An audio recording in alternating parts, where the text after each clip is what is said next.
Hello, everyone, and welcome to the Extreme Rules post-show reactions.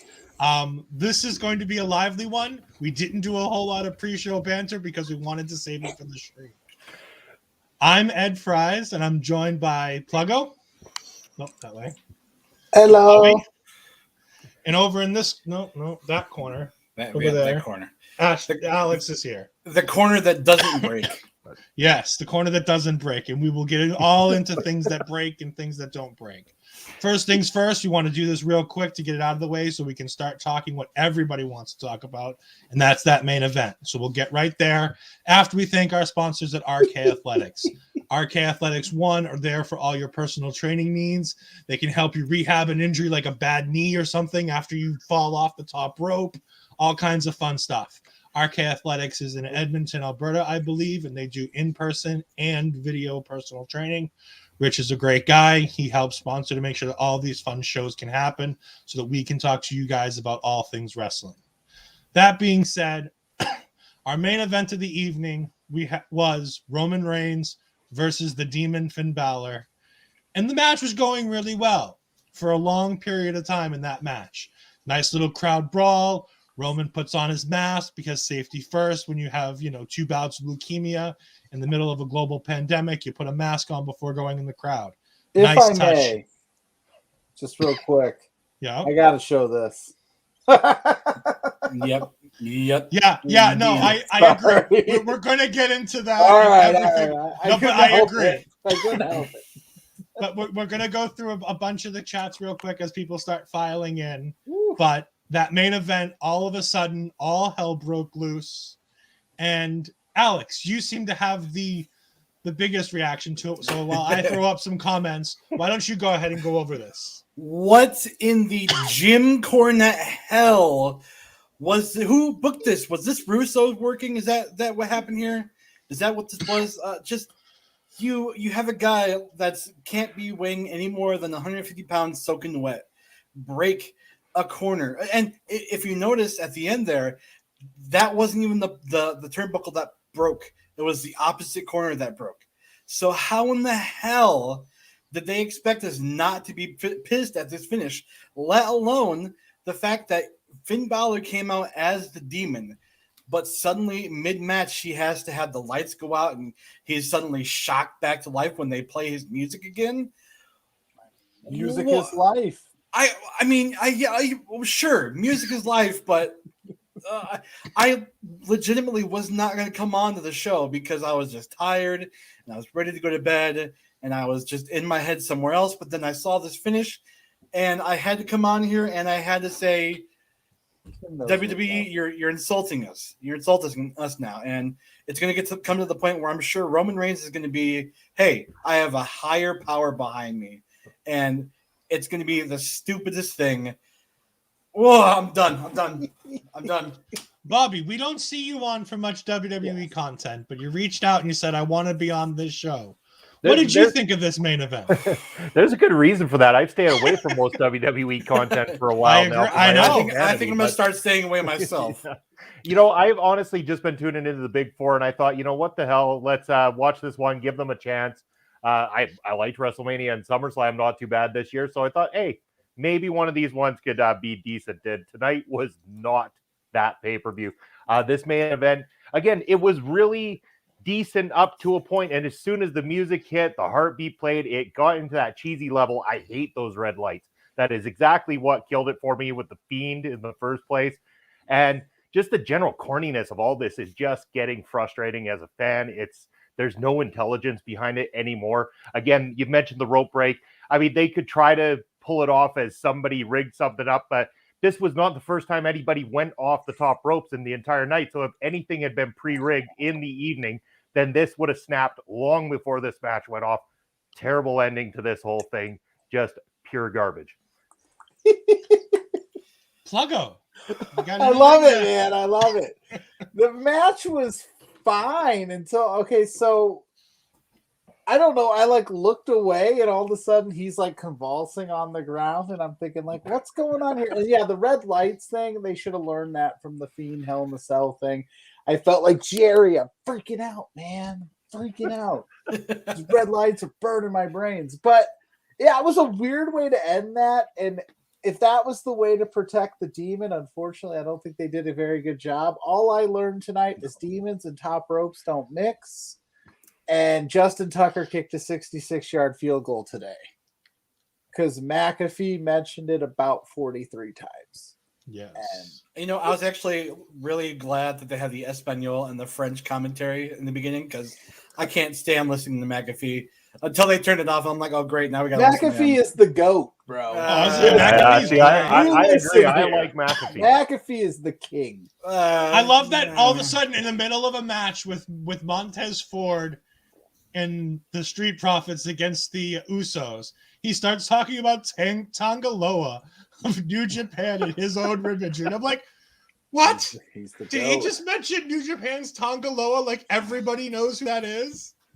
It's funny that he came out to Enter Sandman a couple nights ago because he puts me to sleep. Not gonna lie. I'm sorry. Unpopular opinion is my middle name tonight, but I can't stand McAfee.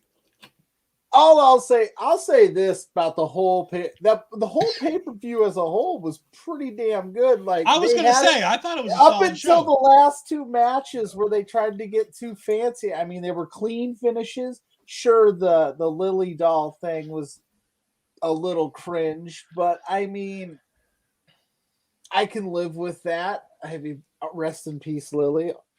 But you get to the end there, and it's just like, with a character like the Demon and Roman Reigns, it should be, whether the Demon loses or wins, it should have been a clean finish. At least you know what I mean? Like, why do you have to get hokey and got all goofy with it to try to protect? Are you going to bring the Demon back next week? Like, he comes out for special occasions. If he takes an L, so be it. But at least he would have took an L looking strong. It looked like the rope malfunctioned, which it did, and he just fell over, took a spear, and then he's done. And it actually looks like it hurt him more than it helped him. Yeah. My question is we're all sitting here playing off the rope malfunction like it was the legit finish of the match. Is there a chance this wasn't the legit finish? Is there a chance that this is just something that happened? No. That the rope No. things just broke? No. Ed, you know I love you. I'm just throwing out the idea. I didn't say I believe it. I'm just throwing out the idea. Is it possible? No, like I said, I think this is going to lead We'll to... find out in 20 years when they do the, look back. Dark Side of the Ring, Roman Reigns versus Finn Balor. Yeah. No, like I said, I think this is going to lead to Roman Reigns saying he's got a higher power, being the head of the table behind him. And So to take it a contrary take, see, I'm one of those people that loves the cheesy and I love the sports entertainment-y aspect of wrestling. Like, part of me digs that part of wrestling a little bit more than some people. I thought that the Demon coming back to life with like the heartbeat portions of the music, up until the moment where he got back up and they started playing his music again, I was all into it with the red lights and the bringing him back. But once he stood up, I felt like the music should have stopped. The red light should have gone away and they should have gone back to him. But I think the reason why they wanted it is because they wanted to have the person on the other end make sure that they could take apart the ring, the turnbuckle portion, so that Finn could fall safely while everything was going on and everybody would be distracted like a magic trick. I thought initially it was Heyman because like he was cut out of the frame for a hot second. And I thought maybe Heyman did something, but he was on the opposite side, so it wasn't possible. All I know now is you basically, now anytime Finn Balor goes to the top rope, everybody's going to be like, ooh. And Chris Parrish is still our lover. You know what? Good for you, Parrish. The more that, I wasn't going to do this because this isn't the setting, but the more that we could take down the old Spencer Love, the better. You know how I feel. He's always coming after Pluggo here, so we gotta... Isn't it kind of like shooting fish in a barrel at this point, beating Spencer for the title? There's going to be a nice little line outside Spencer's office because today, if some of you didn't catch the POS show, Spencer, there's a bunch of us in the chat trying to say that Parrish is ducking all of our challenges. And so Spencer brings up to one specific with Cody that nobody's actually ever asked him to do it. Spencer, there's going to be a line outside the virtual office tomorrow where I'm going to be in it. Alex is going to be in it. I think Bobby's going to be in it. Cody's going to be in it. I think Dar Amazing's going to try to find his way into it somehow. You know how they have employee of the month? Like I have my picture in Spencer's office as like the worst employee. Yeah, like the most disciplined employee of the month. Yep. But no, I'll see you guys there tomorrow morning after this. I somehow snuck a Cool Runnings graphic onto this week's stuff. And speaking of Cool Runnings, for those that don't know, we are going to be having a Between Two Beards watch along of Cool Runnings post AEW Dynamite this Wednesday night here on these channels. I assume we're not showing the movie. We're just going to have we're going to play in the background. We're going to play the movie in the background. Stop by, fan questions. We're just going to hang out during the duration of the movie. Watch it with them. Because we're going to say push play, watch it with us. It is the 27th anniversary of Cool Runnings debut. So what better way to do that than hang out with your two favorite bearded gentlemen. But anyway, we're not here to talk about me. We're here to talk about Extreme Rules. And while we're talking about Extreme Rules, I just want to, before we do that, I just want to throw out a thanks for Tom Colley for his raid. We just got done moderating Tom's Twitch channel where he was doing a watch along of it. And I left before all the shenanigans went down. So I have no idea how his chat felt about that. But those of you that are still here, go ahead and let us know. My fellow mod, Dylan Tracy, saying what's up. So hello, Dylan. So we're going to go back to the beginning of the show, and we're going to start with the pre-match, the pre-show match, which I didn't get a chance to watch. I'm not sure if this is a real one or not, but LOL tells me that's not right. That's got to be a rib. That's got to be a rib. Best pay-per-view of all time? No, but one of the best pay-per-views this year for the WWE? I'd go with that. There were some good matches on this card. We'll get there, though. We're going to get there, though. All right. So we had Liv Morgan in the pre-show against Carmella. This match was, everybody thought was going to be on the main card, but it was a bad sign for Liv Morgan and Carmella when they were doing the rundown on Friday night of the matches that were on the card, and it wasn't mentioned. Even though they'd been promoting it throughout the show, that Carmella and Liv were going to be taking each other on at the pay-per-view, that it was not mentioned during the rundown, so at that point, people kind of figured it was going to be the pre-show. The good thing is they got some time. And from what I understand, they had a decent match. And I believe, I don't even know who won. I'll be honest. I don't know. Liv won the pre-show. Liv won. Liv did win. Okay. As she should have. And you know what? Liv was impressive in this whole thing. Like her kicks are spot on, looking really great and stuff like that. You know, Carmella, could be a lot better if she just slow things down a little bit. Between her promo and her in-ring work, she actually gets under people's skin. She can make for a good heel. She just needs to bring it down just a tiny little notch in her delivery, and it actually could be very sustainable and could make her something a little bit more impressive. Alex? Yeah, I agree with that. This was definitely a good showing for Liv to, really spotlight her. Hopefully, moving forward, and especially with the draft, they bring her into more of a hotter position, maybe, and give her a little push. She was looking great tonight, and I hope to see a lot more from her. She was incredibly over tonight. Everybody was anything she did, the crowd was eating it up. It was a hot crowd tonight, and they didn't try to take over. They did try to take over with the "We want tables" chant all night, which rightfully so. But no, this match was a good. It should have been on the main card.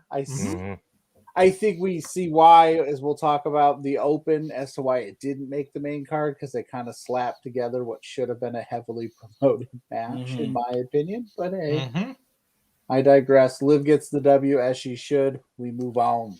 There was a Paul Heyman promo at the beginning of the show after the video package promoting all the matches of the show. Paul Heyman cuts his typical promo that Roman Reigns is going to win, the Bloodline is going to win, and that everything's great going into the draft.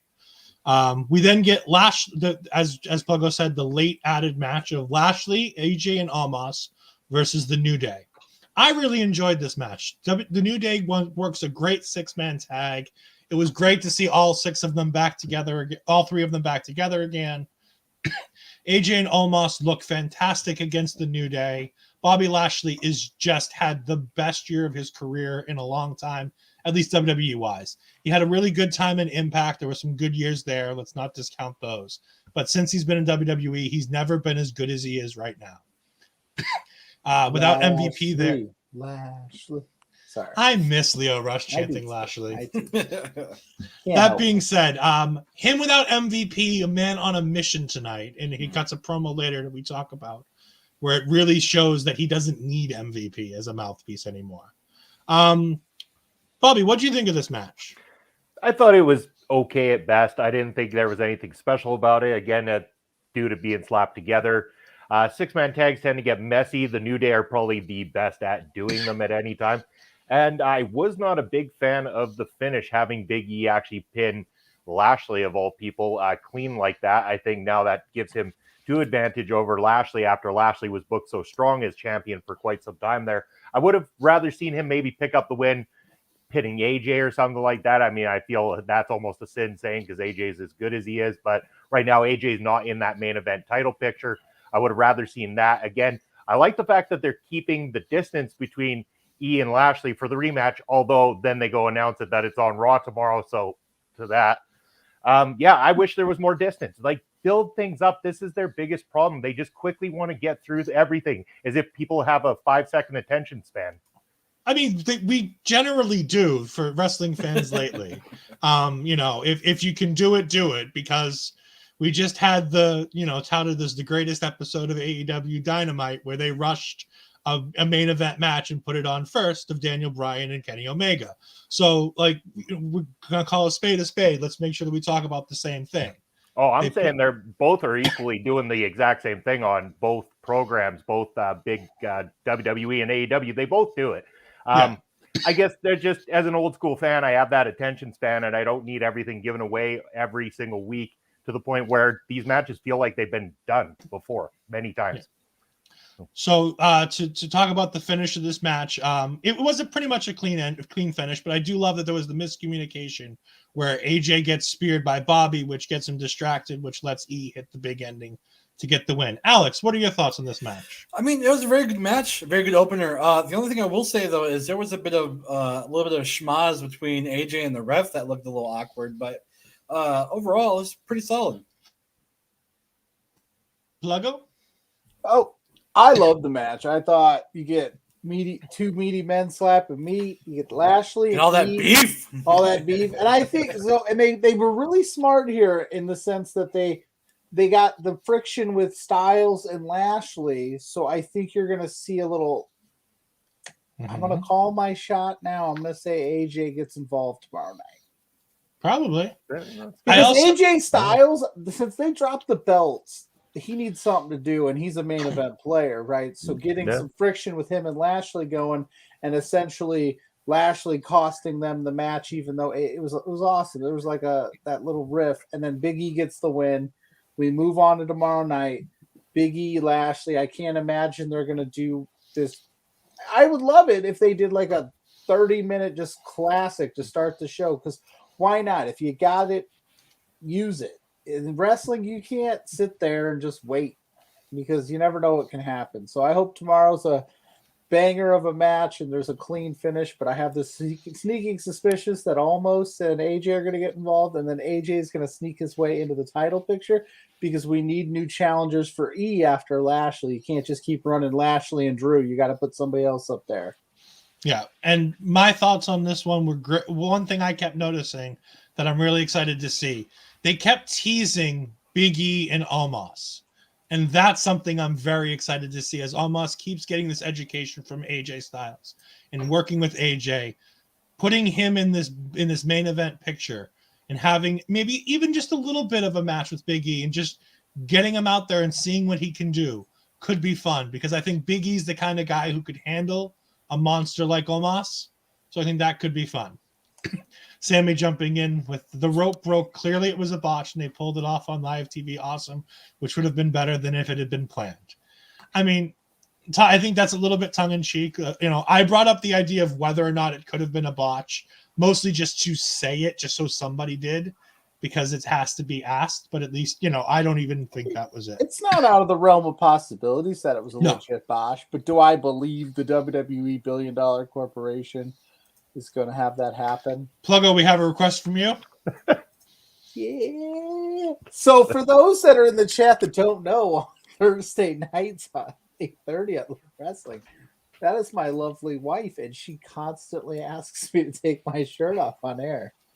Are you going to do it for the late night audience here? No. We have a second from Tim. Oh, hey, Tim in the house. Derail the show. Let's go. No, I ain't taking my shirt off. I'm already in the doghouse with Spencer. I think he's like... We're already 20 minutes in, and this show is incredibly better than the entire pay-per-view we just It's watched more... today. If I took my shirt off right now, Do it. it would be more extreme than the Extreme Rules pay-per-view. Yeah, but we've already seen one train wreck tonight. We don't need to see another one. What are you trying to say? No. My wife has wonderful taste, Alex. Then leave it. Let her have that taste. I'm not. What are you trying to say? I mean, I could take my shirt off. We could just, Hey, All right. Moving on. Dude. Love wrestling after dark. Before I end up at Spencer's office for letting this thing get off the rails. Ed, you knew what you signed up for when I got on the show. I did. I'm like, oh, cool. Me and Pluggo, that'll be interesting. Then everybody else is in. I'm like, oh, man, this could go bad real fast. All right. We have the Usos versus the Street Profits for the SmackDown Tag Team titles.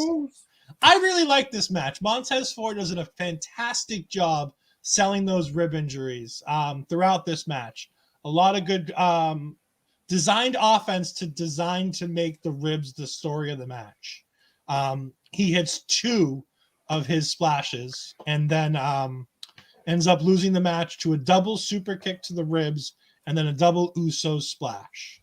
Pluggo, we'll start with you on this one. What are your thoughts on the SmackDown Tag Team retention by the Usos? I thought it was great. I don't see a scenario where the Bloodline loses their titles anytime soon. So, but again, you can do much worse than the Street Profits, who are extremely, athletic and a phenomenal tag team, and the Usos, who are a cornerstone of the division, right? So, and it was a clean finish.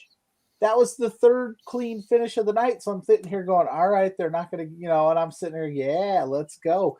And I think it gives I hope it gives the Street Profits this little bit more of an edge to them. We kind of saw it in their promo tonight walking up. I really hope that they start to hone it in and get a little more edgy, because that's another L in a big spot that they've taken lately. And I mean, that'd mess with me. And, if I was, in some athletic event, I kept taking L's, I'd get a little edgy. So I'm hoping that we see a little more edge out of the Street Profits and a little less of the goofy, gimmicky side. But I think tonight was a good stepping stone for that. Alex, what you got? I definitely agree with what Pluggo said. I definitely feel that we're leading towards the New Day versus the Bloodline at Survivor Series and a 6-man tag. So definitely going to keep the titles on the Bloodline for a little bit longer. And then after that, definitely see the Street Profits come back with this different attitude, a little less playful than we've seen them, and finally take the titles off of the Usos. There was a moment where I almost thought that, Montez was kind of hinting towards, hey, man, where were you? What's going on with you? And there was going to be maybe a turn. But, once you see later on, and of course, I don't really get to watch SmackDown or Raw that much, so maybe I'm not in the know. But watching this match was definitely good. I loved, like you said, the ribs being sold, that story being told. Definitely a positive match. And Bobby. I thought the match was all right. I'm not a huge Street Profit fan like everybody else is. Just go out on a limb. There's probably nothing wrong with them and just not into them myself. Love the Usos. I think they're fantastic. Maybe one of the best working tag teams of the last decade when you put their whole body of work collectively together. So I think this match ended up being a lot better than I was expecting it to be, considering I'm not a fan of one, fan of the other. And it was the right finish in the end, in my opinion. I like that portion of it. So, kudos to the Usos to continue on that championship. And again, if the Street Profits were to get a little bit more edgy, like you guys are alluding to, I think that maybe there'd be something there I could get more behind.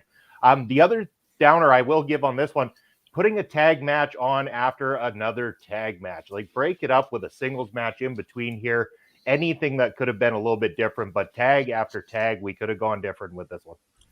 The first one was impromptu though, Bobby. It was like, oh, Yeah, I have to be there.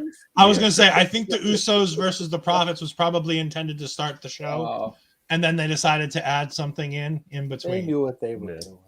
Maybe. Yeah. You're giving them a lot of credit saying that the match that they added to an hour and a half before the show that they knew they were doing. Because I'm up way past my bedtime, so maybe I'm just loopy. But I didn't. I will say this though: the NXT 2.0 promos, the ladies' night promo that they got going on, very lady heavy, and I was like, oh, I see what we're doing here. Yeah, I was gonna say I was gonna leave those 2.0 promos away because that was not expected. But yes, it is ladies' night. My first thought, if I can just go on a quick tangent, was that when Raw Underground hit, and the first episode of Raw Underground, they had the dancing girls off to the side, and they 86 that like one weekend. They were like, "Nah, we can't do that. That's too." But these promos were just like lip smacking babes, and I'm like, "What's going on here, NXT?" Like, that being said, we'll kind of loop this back into the product. Don't forget, there's a double feature of podcast on this Tuesday. After NXT, you can find Power Out. And then after Power Out, you get NXT with me, Ashford, and Cody, as we talk all things NXT 2.0 Ladies Night, where the main event is expected to be Frankie Monet versus Raquel Gonzalez. Did they call it Ladies Night? I didn't catch that. No, but it's okay. Did they really? Implied. Yeah, they did. It's heavily implied. I don't know if it's. No, the actual words were "It's Ladies' Night this week on NXT." Okay, so then I guess I want to take back all I said, but it was like I didn't catch that, and it just seemed like it was like very sexually driven, trying to get viewers for NXT, and I'm thinking to myself like that's the weird way to go. But you're probably right. It's going to be a bunch of like promos like that up until the night of the show, and then we're going to start off with like, Kushida versus Roderick Strong for some reason, and see absolutely no women the whole night. No, because the three matches that were pre-announced last week for the show: Frankie Monet versus Raquel for the NXT Women's Championship.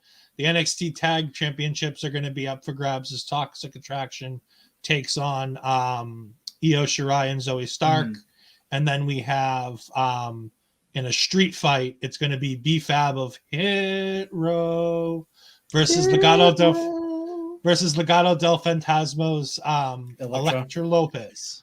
So those are the three matches that were announced. So those three are guaranteed, which is why they're promoting that specific group of talent. I will be interested to see how they play that. After the tag team match, we get Bobby Lashley very angry and very upset, forgetting he works for WWE, which is a PG product, as he calls Big E a coward and a chicken shit and all these other things, and demands that he gets a title match tomorrow night. Later, I'm just going to do this now, but later on after the U.S. title match, Big E comes out and says, "You didn't have to do all that. You just had to ask. I would have given it to you.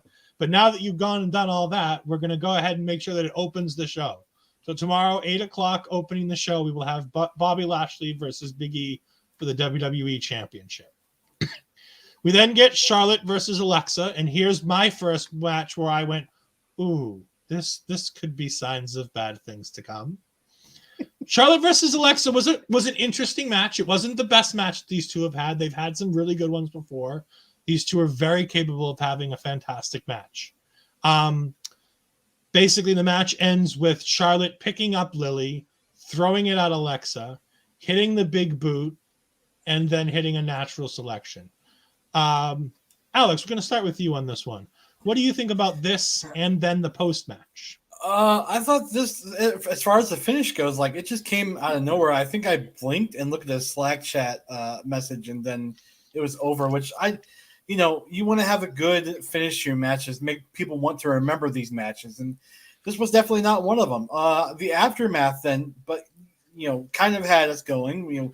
We saw the destruction of Lily, and we saw Alexa Bliss cry in the middle of the ring, and then somewhere she snuck in one of those, Alka-Seltzer tablets from Little Big Giants. It's when she got thrown over the table. Oh, yep, right there. So she started to foam it, and I was wondering, like, what is that? Is that actually foam, or is that like just she trying to do? I don't know, but yeah, it's just it. I'm not. Don't worry, I'm not going to go there. So, anyways, You're fine. it was a match. I think the most standout thing for me was I liked Charlotte's gear, the nod to the Venom, but that's because I'm a big old comic book nerd.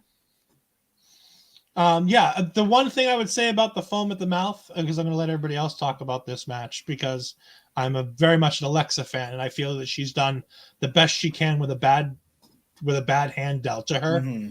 But she gives her all in everything she does with this.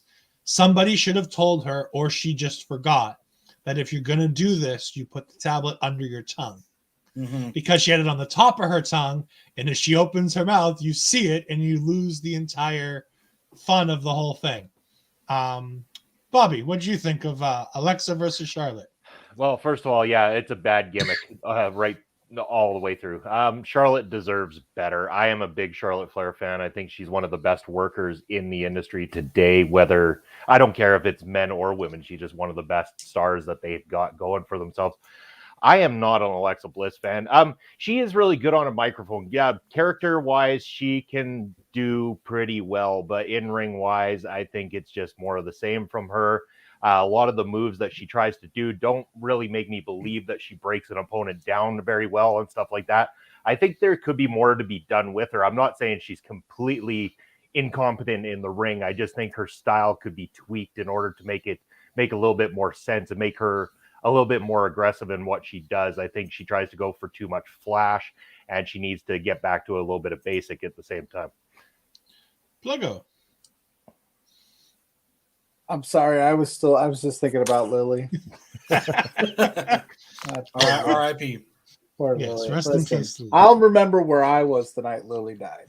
No, this is a fine match. I mean, Charlotte Flair, like Bobby said, she's the queen, one of the best all around. I think Alexa Bliss in this gimmick hasn't quite figured out the style, because she still does a lot of the stuff that she was doing pre-Fiend, I guess you want to call it. Mm-hmm. So, and there was a lot of feeling out tonight between the two of them. I think Flair was a step ahead a couple of times, and they were waiting around for some things to happen. But overall, I liked the match. I dug the match. I knew Charlotte was going to keep that title. I know that the Charlotte Flair effect, they like to drop it, give it back to her so they can get those reins up. But I think they've hot potatoed that women's title for a while. So I'm interested to see where her next feud lies, because they haven't really done a great job on Raw building up a lot of contenders after this Alexa Bliss thing. I mean, unless they want to get the tag team champs involved like they always do. Mm-hmm. It'll be interesting, but thankfully we have a draft coming up starting next Friday. So all we have to do is get through one more Alexa Bliss and Charlotte thing on Saturday. Yes, and it was fantastic, and SmackDown clearly won. But that's being, that's up for determination later on this week. I didn't get the invite. Pluggo out draft. I mean, I don't know what happened. So with the death of Lily, do we see Alexa Bliss going back to her kind of normal gimmick, or do we see her kind of becoming a little more evil, if you will? I hope more evil. I think she's going to revert back. I think that this gimmick was a gimmick built for the pandemic era. It was built for her to be able to do the quick change that she was doing during the pandemic shows, where they could tape some stuff and make it work. I don't think they're going to stick with it. I think that they wanted it out, and I think this might be the beginning of the end of this character, where you get back to Little Miss Bliss and the goddess and everything else, and back to where Alexa, like Bobby says, where she excels on the microphone, being a heel, being that absolute goddess character that she's nailed down. Because while she's tried real hard with this one, once Bray was off television, the character kind of fell apart. Mm-hmm. And then once they released Bray, it really fell off. Anybody else think Bray was going to show back up tonight after that whole? Because they dragged that. I was going to say, when that thing kept going and going, I was wondering what was going to happen. I was like, who's showing up here? Because they didn't need to drag it out that long. Yeah. I wonder I was wondering if Mei Ying was makes going me wonder if they had something cut or if they're just trying to fill some time. Because I was like, I get it. It's a doll. I love Lily. If you haven't seen it, check out Josh Robinson's Legacy of Lily. Yes. Fantastic. Mm-hmm. But they didn't need to go that long. I wasn't sure if they were going to bring out Mei Ying, to be perfectly honest with you. I thought that would have been an interesting little slice of something to bring in. We then get Paul Heyman backstage talking to somebody about how this is going to be the greatest draft in WWE history. He's representing somebody. Kayla's just there smiling, saying hi to Paul. He says that he has to go, and he starts having a go with Kayla. It was really funny. Paul and Kayla have one of the best relationships in WWE television right now. These two are absolutely just complete pros, where they know that nothing being said is in malice, and Paul's just allowed to go wherever he wants, and Kayla's just down for the ride. The Usos come by and say that and apparently they're just now getting backstage after the entire Charlotte match, so good on them for taking 20 minutes to get back to Roman's locker room. But Paul goes off with them, and we get the end of that to go into our U.S. title match, which is Damian Priest versus Jeff Hardy versus Sheamus. I really liked this match. It was a well-done triple threat in my mind. Jeff Hardy is an interesting piece to this. I've really liked the firmness and the strong style feeling of Sheamus and Priest in their other encounters, but adding Hardy gave it a little bit of an interesting twist to it. Bobby, what did you think of this match? We'll start with you this time. I didn't hate this one too much. I'm getting bored of triple threats and four ways and all these kind of matches a lot of the time. But this one was done well, especially you got three great talents in that ring. Jeff Hardy, of course, great veteran talent. Damian Priest, I mean, that guy's got star quality written all over him. And then, there's Sheamus. I mean, for love him or hate him, we've seen good and bad out of Sheamus. He's got good in-ring work. He could be quite entertaining. And when he got up to the top rope and started doing his whole Jeff Hardy mock thing, I popped a little for that. I thought it was entertaining and fun. So whatever, this one was one of the more fun matches of the evening that I enjoyed. It had an interesting finishing sequence where Sheamus knees Priest in the face, gets pushed out of the ring by Hardy. Hardy goes to pin Priest, gets a 2. Sheamus then comes back in, gets rolled up by Jeff Hardy, gets a 2. Sheamus then bro kicks Hardy's face off, and then gets rolled up by Priest for the 3. Alex, what did you think of this one? Honestly, I totally missed this match. My wife came out from the room, and I was talking to her, so sorry. This was just not on my radar. Happy wife, happy life, man. Absolutely. You know it. You know it. Yep. What you got, Pluggo? I dug the match. I want to triple as far as triple threats go. It was what it was. I don't think there was anything significant here. I think it was. I don't want to use the word filler in a negative sense, but I think it was a nice kind of like you just saw the Alexa Bliss Lily thing. You needed something to kind of just take your mind off of that because then you knew what was coming up next. Because it was one of those just filler, but it was good. It was fine match. I mean, I didn't dig the Jeff Hardy at the end doing the whole I know he was putting Priest over thing, but again, you just had a triple threat banger for a U.S. title. Why are we hugging it out? Let Priest kind of just have that moment and walk off and be upset that you just lost the U.S. title. But I get it. So was it for me? It was a fun match. I'm not going to complain about it. It was what it was. I don't have a lot. It was one of those things. I've seen it. I've seen a combination of this so many times that it's I don't have anything new to add to it. Yeah, I feel like this is kind of the end for all that. And in the draft, we're going to kind of get a new I'd like to see Priest on SmackDown. I hope they draft him to SmackDown because I think he would shine on Friday nights. Either that or just bring in some of that mid-card scene on SmackDown and bring in a Kevin Owens or bring in a Cesaro or bring in a Nakamura. Bring in some of these early, but a Priest dust up with Roman Reigns would be just interesting.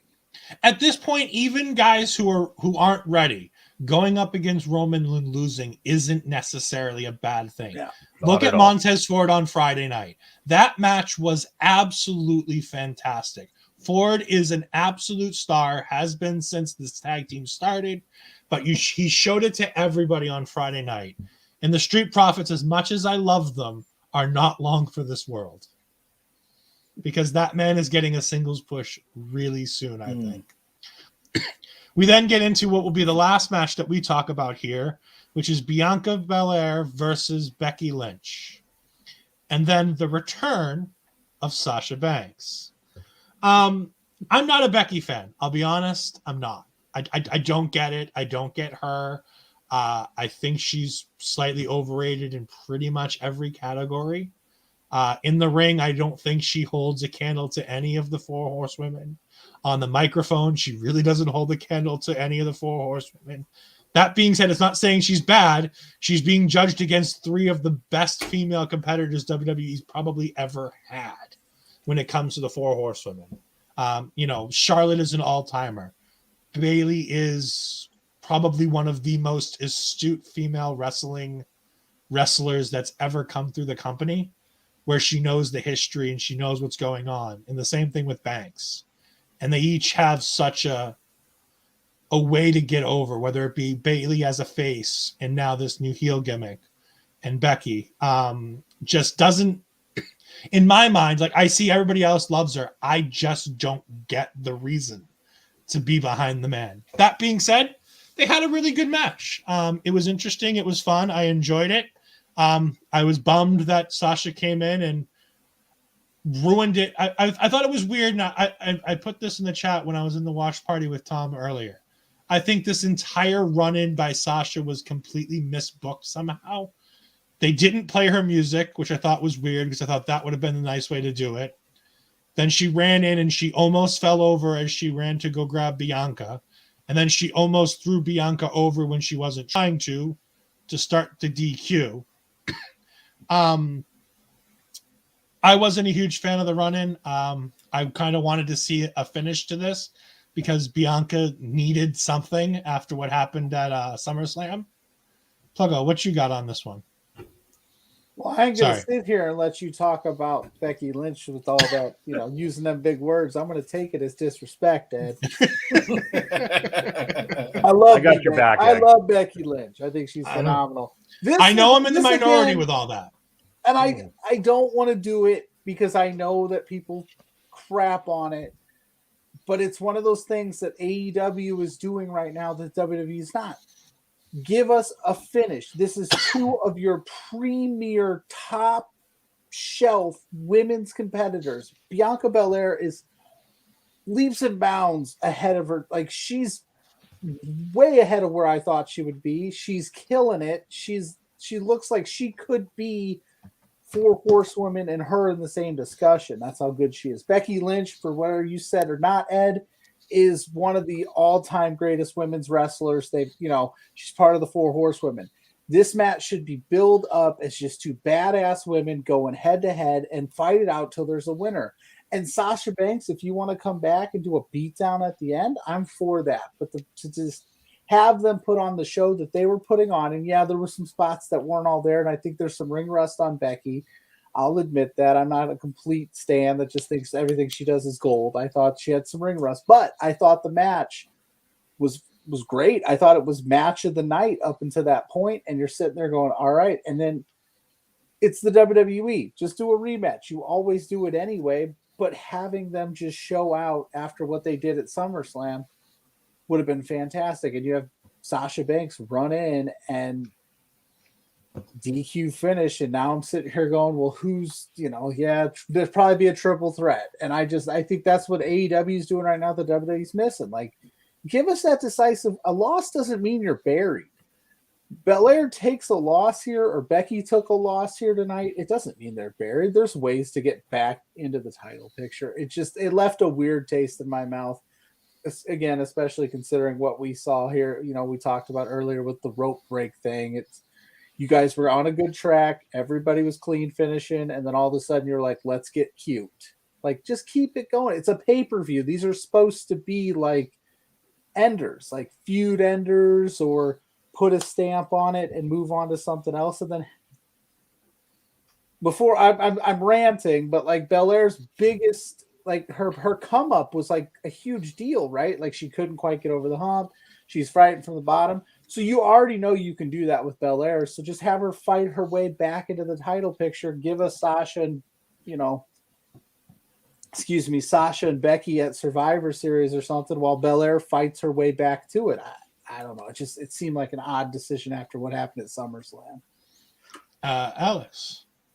Yeah, I'm gonna jump on the Becky bandwagon here as well. I think she is actually one of the best of the 4 horsewomen. I don't think anybody can hold a candle to her. With that being said, this was a very well done match, and I was excited to see a finish this. And at one point, I did think that this was going to be a Belair win.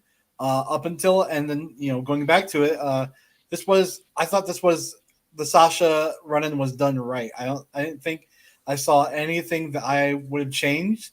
I think her music not playing was definitely the surprise factor. And I didn't really see any slip-ups at all, but it was definitely a surprise. And then when she did attack Belair and then attack Becky, I thought, okay, this could get interesting. Let's see where this goes. Yeah, absolutely. Bobby, what you got? So I have to disagree with both Alex and Plogo. I'll agree with you, Ed. Becky is completely overrated. And I am going to go on a limb and say this. I don't care. You can come fight me on this thing. Put it this way. Becky is only over because they tried to hold her back for so long, and she gets punched in the mouth by Nia Jax. Takes it like a pro, like everybody used to back in the days of wrestling. That's why Daniel Bryan's over, because they tried to hold him back for years. Yeah, fair enough, but it doesn't make her wrestling any better. You can see whenever she's calling the match inside the ring, you can see every move she's going to call because she hesitates. But that's a lot of wrestlers, and puts the counts in there. She doesn't hide anything. I mean, she is only as good as her opponent can make her, and when she's calling the match, she's not that good. Although tonight was a different story. This match I liked, and I didn't personally have a problem with the finish because when wrestling used to get booked, you protected a lot of people with DQ finishes, with count-out finishes and stuff like that. It didn't always have to be about those clean finishes all the time. Sometimes people need to be protected. I mean, but in the WWE, they never have a clean finish. Yeah, well, they need to start doing that. Yeah, well, okay, they do. I agree with you. They could do more of it for sure, but I'm not against it at the same time. What I am against is how they booked Belair's loss at SummerSlam in the first damn place. It should have never gone down like that, and this whole Becky and Belair match should have been drawn out for a larger pay-per-view down the road. Amen. I agree with you there, sir. And just to iterate on Sean's thing, it is not going to be the main event. It is actually going to be the opening match. They announced that they are kicking off the show with Bobby Lashley versus Big E. So that will be exciting for that. We've got a big week here at Love Wrestling, and I'm going to see if I can find. So while I'm doing that, Pluggo, why don't you go ahead and plug your stuff, please, good sir. Still just getting over all that animosity in the room. No, no, I love a good wrestling debate. That's awesome. I'm Pluggo at _Pluggo on Twitter. You can also find me on Thursday nights here at Love Wrestling Between Two Beards. This week we've got 2 shows. We're doing a special watch along, Cool Runnings. Come hang out, movie night. We're just going to talk about whatever you guys want to talk about while we watch Cool Runnings. JPJ and myself. You can find us on Facebook at Between Two Beards, Twitter at B2Beards. Please like, subscribe, follow, and please retweet and tweet at Spencer Love as much as possible to have him come show up and hang out with us Wednesday. I'm banking on that. So, yeah, that's all I got going on. Mr. Bobby Money Munson, what you got going on this week? Well, this week, hopefully going to get back to calling some matches. I just finished up the editing of our Prairie Pro Wrestling matches that have not yet hit YouTube. They were filmed just before the shutdown of the pandemic in the first rounds to crown our first ever PPW champion. So the matches are looking good. Can't wait to call the matches with my bro Papa Smokes. And then you can catch us complaining about modern wrestling and talking about old school wrestling over on our channel, the Video Bros Network for Ring Respect Radio. There we go. And are you going to be on the returning Sunday brunch next week to continue your streak? It's my home away from home. Of course, I'm coming on Sunday brunch. I missed out this morning. I Well, I'm here know. tonight. Yes, I got you. And we got Alex. What you got going on this week, my friend? I'm not cool enough to have two shows. I've only got one on Blowing Off Stream on Saturday nights at 10 p.m. Eastern. But I am also starting to stream on Twitch myself at EctoGuy87. You can find me there on Wednesday nights at 7 p.m. Eastern, and maybe even tomorrow I'll be doing something. Not quite sure what yet, though. Couldn't find the graphic I wanted, so we're just going to have to go over it. I'm going to call it up on Twitter. But you can find me on Twitter at edfries12584. You can find me moderating the Twitch chat on Tom Collyhue's Twitch channel at Tom Collyhue, twitch.tv/Tom Collyhue. Yeah, this week going on, we got, let's see, we got, it should have probably already dropped, but we got Josh Robinson's The Legacy of Evolution. We got Poetry of a Promo coming up. We got the double feature on Tuesday night with Power Out and NXT, which I'll be co-hosting alongside Cody and Ashford. Be sure to check that out because we're trying something new with the NXT review. So we're going to hopefully have something fun in store for that. We got, as Pluggo said, the Between Two Beards Cool Runnings watch along, which I will definitely be a part of on Wednesday night. But earlier in the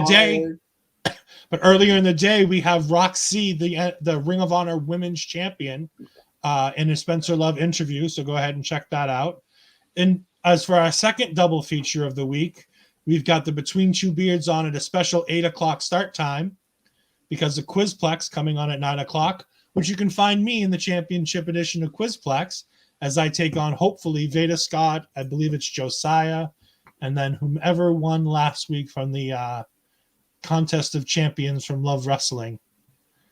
We have Blowing Off Stream, the Weekend Elite Report, and also on Friday night, we have the return of the G1 review and preview show, which I've been really enjoying with Matt, with Cody, and with Mel.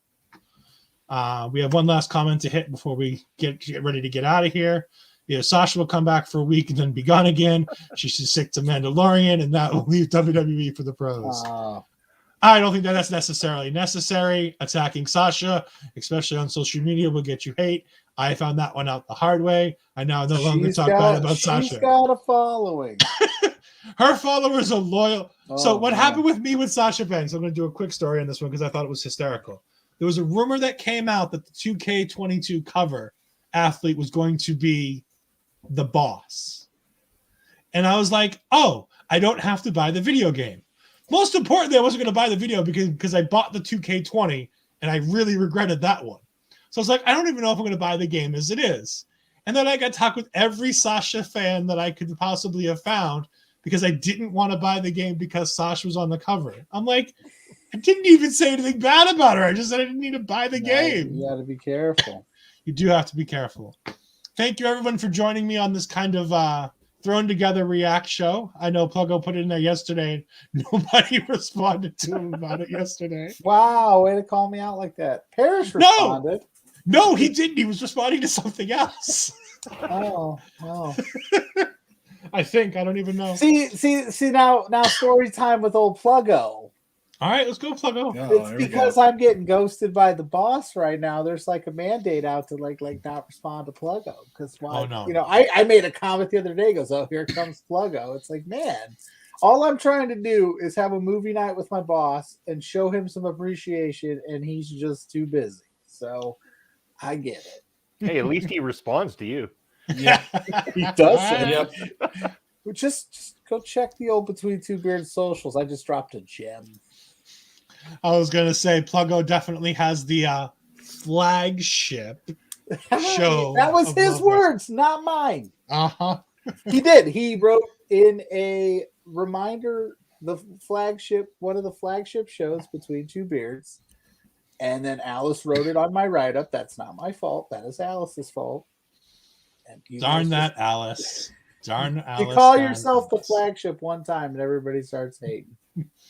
All right, everyone. Thank you for joining us. We would have talked about the main event again, but we've already kind of ranted and raved about that as much as any of us can handle. And I don't think we want to go into that again. So thank you, everyone, for joining. That Roman wore the mask.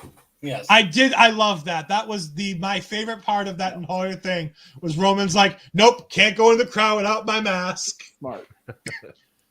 I mean, especially for a guy who's had 2 rounds of leukemia, like it's a smart idea for him. I thought it was a nice touch that they remembered it, though. I really Gotta did. be safe out there. Gotta be Absolutely. So everybody else, be safe, be kind, and have a great day. And we'll see you all in the next stream. Bye. Yeah.